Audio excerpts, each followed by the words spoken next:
to Revolution Report, the show that highlights pressing issues, uplifts community voices, and questions the status quo. I'm Sarah Livings-Walsh. And I'm Analisa Venolia. We felt the need to dive deeper into societal problems and explore subjects from diverse perspectives. So join us in the revolution.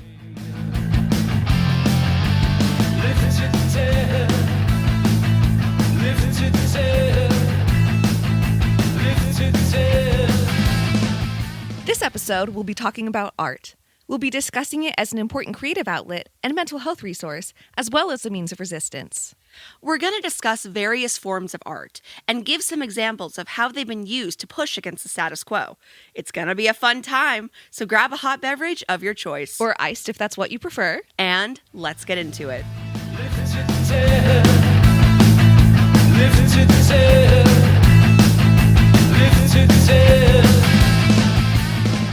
Before we dive into art as a means of resistance, we wanted to discuss the value of art from a mental health perspective. Art is an important creative outlet, but it also has demonstrated positive effects on mental health. There are studies by the National Institute of Health that show how art therapy helps with anxiety, depression, dissociative disorders, and literally so much more. They talk about how art therapy helps decrease stress, increase someone's memory capacity and their cognitive abilities. It helps heal trauma. It creates a sense of self-fulfillment, and it also helps improve interpersonal relationships. Art also has positive effects on children, and its inclusion in education is really valuable. There are studies by the Art Education Partnership that demonstrate that art education in schools really helps students engage with school and reduce stress. It helps them develop social, emotional, and interpersonal skills, helps them handle constructive criticism. It helps bolster their academic achievements, improve their focus, and it also just overall enriches their experience at school. Yeah, especially I saw that firsthand with LEAP. So my parents had this program for like 25 years. Yeah. LEAP After School Enrichment Program. Check out our website at Handball Court Radio if you want to learn more. Yes. But they had theater, they had art, they had computer science, they had after-school homework club, they had, you name it, they had it. And the positive effects I saw on the children from when they first started to later was monumental. What did you see? Well, I saw a confidence within them, and especially being able to handle hard situations. Like, for example, a lot of the kids, were going through bullying and going through really hard situations at home or things like that. And so having an outlet like this gave them that escape. Yeah. And helped them process a lot of what they were going through. That's amazing. Yeah. That's amazing. I'm so glad your parents were able to offer that to those children. Oh, absolutely. A way that theater actually really helped me is I used to be a very, very shy kid. And that was due to a lot of bullying I faced and ridicule growing up. And so theater was one of those ways that I was learning to use my voice again and learning to speak with my chest and show up as me and be authentically me and have a community of people who encouraged that and supported that. And so it helped monumentally. I'm so glad you had that experience with theater. That is, in my mind, what theater is for. What it should do is build community, build confidence. Screw your bullies. Shame on you. Be embarrassed. But also, I'm so glad that theater did that for you. Theater really, we've both done theater for such a long time. Yes.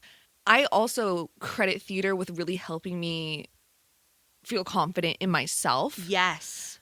I don't think I would be the person I am today without theater. Agreed. Yeah. And so shouts to theater, truly such an important art form, and it's so helpful.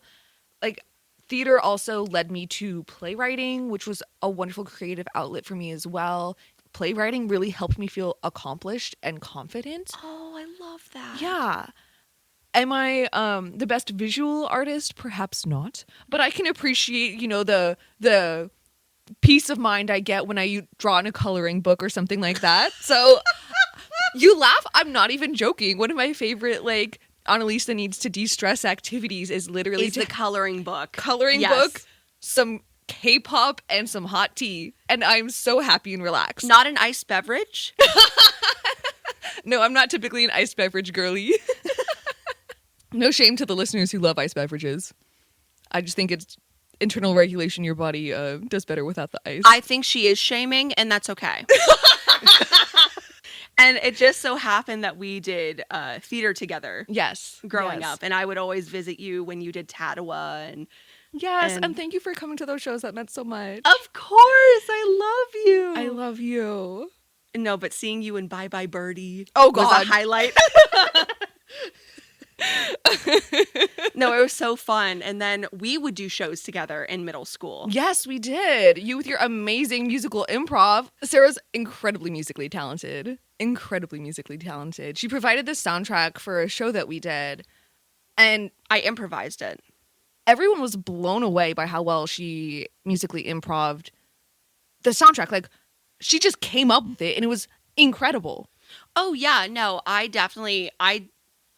been involved with music my entire life. Mm-hmm. Like, my dad introduced me to music. I would sing with him at all the talent shows. Mm-hmm. And music is definitely a way that I have connected to people, and I've grown as a person through music. And music has always been there when I was going through a hard time or going through a happy time or anything of that. So I really honed in and developed that skill at a very early age. And piano is just one of those things that was like one of my first loves. Yeah, and I think how you're talking about music, how we've been talking about theater, really points to how much involvement with the arts can bring to people's lives. Oh, yeah. Like, theater is one of those ways that, and one of those things that really helped my confidence. Mm-hmm. Because I was, again, as I said, I was bullied a lot. And so being able to showcase that and having a positive response and having that positive feedback did wonders for me. You absolutely deserve that. You know, like, you are incredibly talented, and I'm so glad being in theater brought out that confidence that, like, you should feel, because you're amazing and incredible. Aside from producing art yourself, we also feel that engaging with art is really important. Oh, yeah. My parents used to have a construction company, and so I was basically around art. Mm-hmm. I grew up with art. My mom was an art history major, interior designer, and she thought it was really important for me to engage with sculptures, engage with art, engage with museums, and that was a big part of my enrichment growing up. And she really taught me to look beyond the painting and look beyond the sculpture, look for the hidden meaning. That's so fun. Yeah, similarly, museums were a huge part of my childhood, and, like, engaging with art in that way. Art museums, the theater, were all huge parts of my childhood, and my family still goes to see shows to this day together. My family and I, we recently saw a production of Dragon Lady, which is a really fascinating show that's about generational trauma. It's anti-imperialist and anti-capitalist in its message. Yes. And it was a fantastic show. And I think that also brings us to our next talking point. Absolutely. Let's talk about theater as resistance. Woo!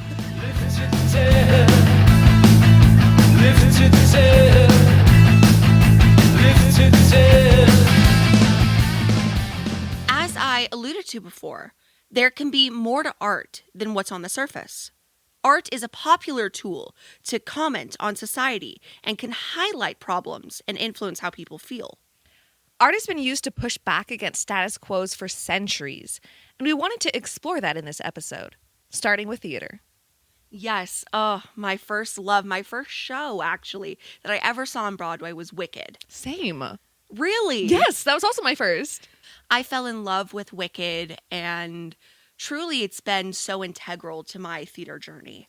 But as I got older, I realized that it was political commentary. Yeah.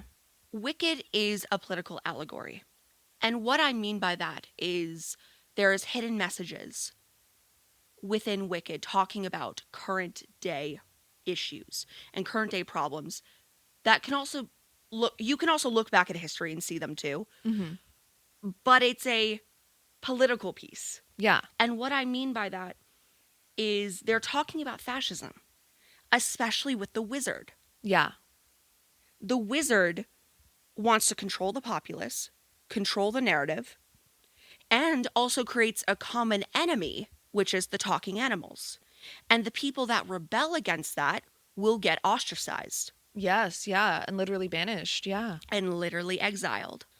Also, limiting education. Yes. Which we are seeing current day. We are seeing book bans. We are seeing stuff. You cannot talk about science in science class anymore. Or history in history classes. You know, and this is all a part of the manifesto of fascism. Yeah, yeah. And also, I would like to point out that the person that the wizard and Madame Morble target is a marginalized woman. She's quite literally green, a different skin tone than anyone else in Oz, yeah. Which is the most blatant, like... metaphor ever. Yeah. Yeah. And they use her greenness against her. Absolutely. And the casting of Elphaba is also intentional. Originally on Broadway, Idina Menzel, who is Jewish, that was intentional. It's an allegory for anti-Semitism. Yes. And then with Cynthia Erivo in the Wicked movie, it is racism. Yeah. Yeah. No, and I think it was perfect casting, by the way. I think that they did an incredible job. Absolutely. With the movie. And this couldn't have come out at a better time. And I hope people do not desensitize themselves from messaging like this. And I've seen a lot of discussions online with the rise of anti-intellectualism, of not wanting to engage with things that may push your boundaries or anything of the sort. And to that I say, well, how are you growing? How are you changing? How are you evolving? Yes. I think, especially living in a world like this, it is quite literally impossible to go through life and not learn anything. And so to close your ears, close your eyes, and just be like, actually, I refuse to engage is a crazy, wild, and intentionally ignorant take. Yeah. I think all art is political to some degree. Yeah. I think every art piece has a meaning, has a purpose. And to blatantly ignore that, I think you are depriving yourself of enrichment. Yeah. And education. And again, I touch on this with anti-intellectualism. There is a rise in that. But that also feeds into fascism. It absolutely does. It absolutely does. And bring it back to Wicked. Exactly. You can see that with the people who know what's going on, who are aware of the system of government, how oppressive and how manipulative everything is, the lies they're telling the people in Oz, and choose to go along anyway because it's easier. Right. Which we can talk about Galinda. Galinda, I don't find it a coincidence that they casted her as a blonde and a white woman, and your eyes. No, I agree 110%. Well, we may want to add the disclaimer, hashtag not all blondes. Well, but no, I was going to say that. Yeah. I was going to say that. But I'm saying that the archetype. Oh, absolutely. It is no coincidence that a white blonde woman has consistently been cast to play Glinda. And yes, in the original movie, of course. And I don't know how Frank L. Baum described Glinda in the books. I really don't know. But to make that casting choice through the adaptations of the stories of Oz is absolutely intentional. Yes, and so Galinda has her privileges. Especially with being able to turn a blind eye to a lot of what's happening in Oz and what's happening to even her best friend. And so there is a level of complacency that they do touch on. Absolutely. That goes on within a society. And how the messaging really is, we all need to band together. Yeah. We all need to come together. You need to have community. And something that may not affect you doesn't mean that you can't care about it. And it's also, I think, commentary on performative activism. Yes. Because Glinda changing her name from Galinda to Glinda is a perfect example of performative activism. Her changing her name to quote unquote honor I'm sorry, I can't remember the goat professor's name, to honor him it does nothing. It doesn't help talking animals. It doesn't advocate for their cause in any sort of way. It does no real substantive help to that community. All it does is make her feel good about herself and make her feel like she is somehow contributing and helping. Meanwhile, Elphaba is actually out here putting her life on the line for the cause. Yes, and I think that we can apply that with a modern lens with just posting a post online and the black squares. The black squares. Yeah, what did that do? It did nothing. It did nothing. What it did actually was hamper the spread of information on social media that was being used, because social media was being used to share information among protesters and organizers. And by posting a black square for that blackout, what you did using those hashtags was made it harder for people to find resources, find information, share information that was valuable. And all that did was help you feel good about yourself. Yes.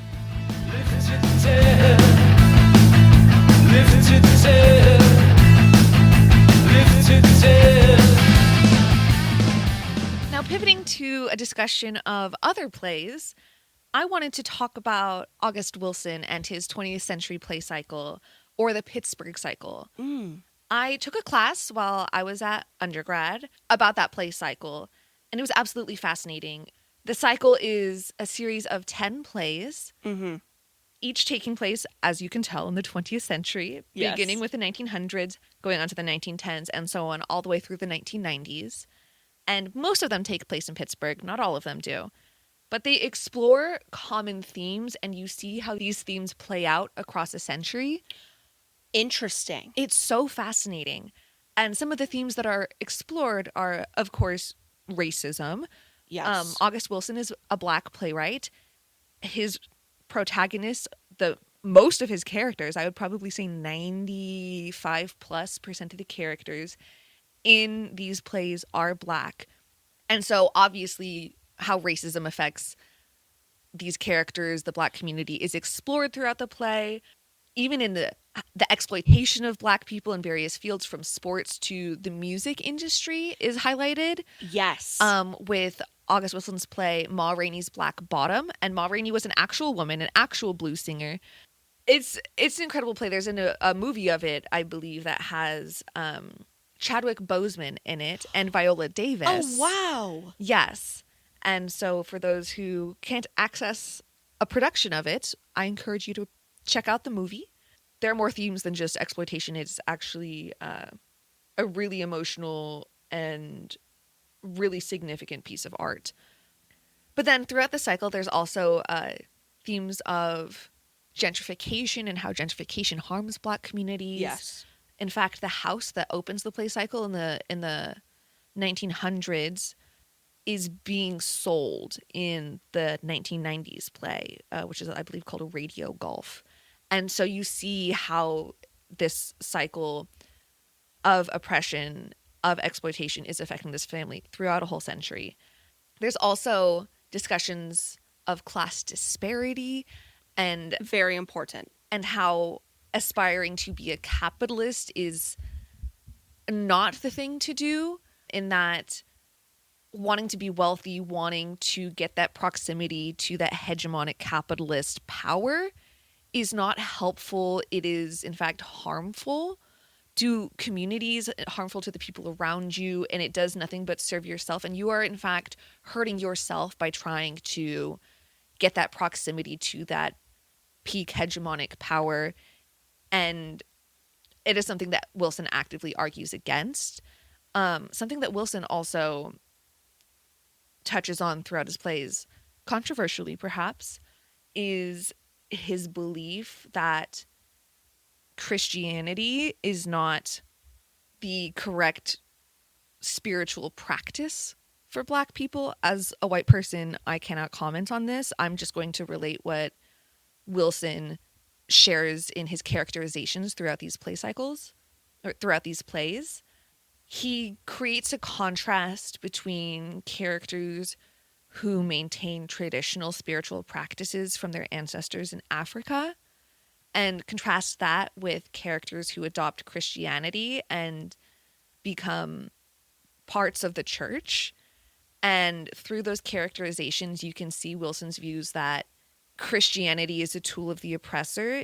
It is a way that white people forced their culture on Black people as an attempt to erase Black people's own culture, own spiritual identities. And so throughout the play cycle, Wilson subtly makes this case that Christianity is not a means to achieve liberation or truth, but is instead a way to be led away from liberation and truth. Again, I'm not going to comment on that as a white person. I'm just going to share what Wilson did in his plays. But all of these themes are clearly pushing against dominant forces, against status quos. And August Wilson is one of the most significant playwrights America has ever seen. Absolutely. And so this is just adding to the point that, like, theater as an art form is such an important tool to push against status quos. Like, not just in the plays that we've discussed about, but there are countless more throughout the centuries. Yeah, throughout the centuries, but also you don't have to agree with everything that is put into these plays, but it is important that you think about it. Yes. Yes. So that's what I encourage people to do. Have an open mind and to look outside of yourself and to just enrich yourself in other points of views. I think that is ultimately the goal of some of these playwrights, is getting you to think, getting you to question norms, getting you to ask why are things the way they are. A recently controversial play in the past few years was Slave Play. Oh, yes. Oh, yes. And I think that was written by Jeremy Harris. And, well, Jeremy Harris definitely had ideologies injected into that play. I think that they would say that it is a success if it makes you uncomfortable and if it makes you think. I agree with that wholeheartedly. I think the things that have pushed us, and I would say us, to become more enlightened are the things that have made us uncomfortable. Yeah, because change isn't easy. Change is not easy, but it's doable. It's not going to be like a walk in the park, but sometimes doing the important work is hard, and that's okay. That is okay. And that's why we do need to fund the arts, even if, let's say, the people in power do not agree with the sentiments that are being said. But that's where we need to really have a conversation about censorship. I was about to say, the First Amendment. Yes. Yeah. The First Amendment is all about freedom of speech, freedom of expression, and art certainly falls under that. Art absolutely does. And I think it's important that people continue to engage with it and not be afraid of it. Absolutely. Absolutely. Lift your tail. Lift your tail. Lift your tail. So for our discussion on visual art, I wanted to start with Barbara Kruger. She's a conceptual artist and a collagist who has a ton of famous pieces in museums across the globe. Mm-hmm. You're probably familiar with her works. She's got a very distinctive style with red text on black and white photos and photo negatives. Yes, no, it's very striking. It's something that you've probably seen when if you're in Los Angeles, have attended the Broad. But she, like Sarah said, she's got stuff in museums all across the world. So you've seen it for sure. Oh, you've seen it for sure. Her sentiment is very anti-capitalist, anti-consumerism, especially with one of her famous works, I Shop, Therefore I Am. Yeah. Commenting on capitalism. Like, her photos are very striking. And one thing that I really wanted to point out is that she started in the 70s. Yeah. So that something that you see, like, especially with her text over the black and white photos and the negatives, she's actually creating that. Mm-hmm. Like, it's not just from a computer. Like, she's actually a collagist. Like, she is Actually putting that together, not using Photoshop. not using Photoshop at all. No, she's brilliant. I think that she is one of the most prolific artists of our time. Yeah, she's very well known. Very well known. She's very well known. And especially she really came up during Roe v. Wade. Yeah, very relevant. Very relevant. She was, especially when we're talking about protest art, she was basically, her work was the face of a lot of those protests against Roe v. Wade being overturned. Yeah. One of her pieces she repurposed for the cover of New York Magazine, I believe. Yes, she did. Which one was that? Can you remind me? Yes, it's Your Body is a Battleground. Okay, Your Body is a Battleground. That's a really famous one. Talking about protest art, something that came up internationally is that abortion rights in Poland were on the chopping block. Yeah. And a lot of women and people were using her images to display their discontentment. I love that. I love that when like art and protest art is applicable not just in one location but globally. Yes. That's really powerful, and I definitely love to see that. Oh, absolutely. Something that I think that is really interesting about Barbara Kruger, especially with her anti-capitalist, anti-consumerist message, is how Supreme stole her lettering, her typography, you know? Yes, that is correct. Which is crazy because Supreme is like, in my mind, the epitome of fashion that is the most consumerist. Like they were selling bricks with the Supreme logo. You don't need a Supreme brick. They were selling it just to prove that they could, just to make money. And so for them to steal her typography and use it for their branding, allegedly they stole it, is crazy. The irony through the roof. Oh, yeah. No, I think her point was proven that day as soon as they got into that board meeting and said, allegedly, that one. We're going to take that one. Allegedly. You know the woman who was anti-consumerist, anti-advertising, all these things? Yeah, we're taking her imagery. That's the way to go for our capitalist brand. After that really interesting discussion on Barbara Kruger, I wanted to pivot to a discussion of a different artist. Okay. Keith Haring. Keith Haring. He's another super famous artist who everyone's probably pretty familiar with. He's got those really famous figure outline drawings, and sometimes he has like the little lines coming from them almost as if like they're radiating. Sometimes the figures are dancing, things like that. Yeah. Often used on a lot of clothes, you know. You've seen his stuff. You have probably come across his works, yes. Absolutely. So Keith Haring was a gay man. He was, the peak of his artistic activity was actually during the AIDS crisis in the 80s, and he actually died of AIDS. Wow. Yeah.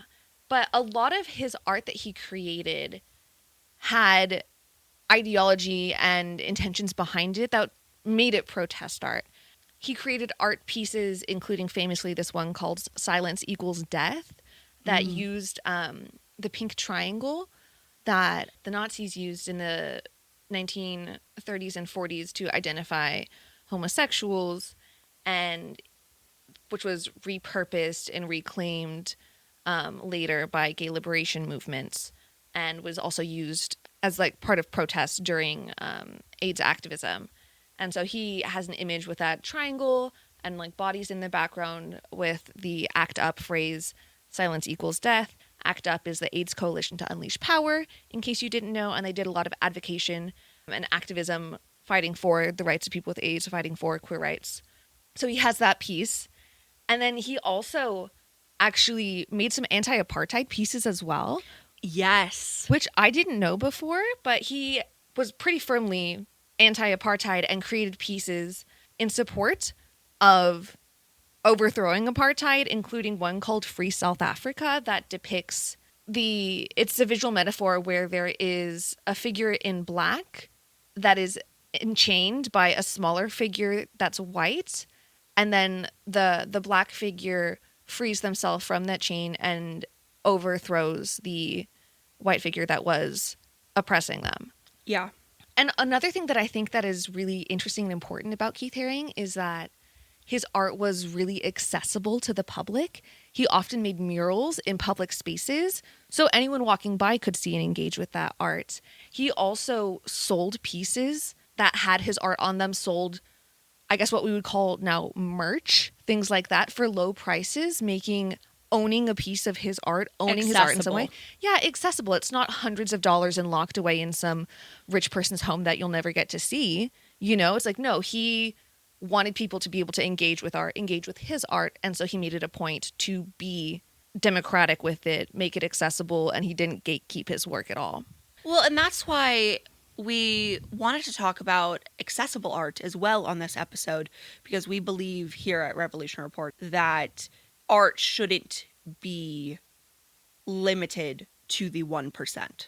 Absolutely. We wholeheartedly believe that. We think that to gatekeep that art, to make it inaccessible to the public, is very elitist, and it creates almost like a stratification in the classes of getting to engage with art is a luxury that not everyone can afford. Right. And we don't agree with that. No, we do not. Yeah, here at Revolution Report, we really believe that art should be accessible to everyone, including protest art like that of Barbara Kruger and Keith Haring. Absolutely.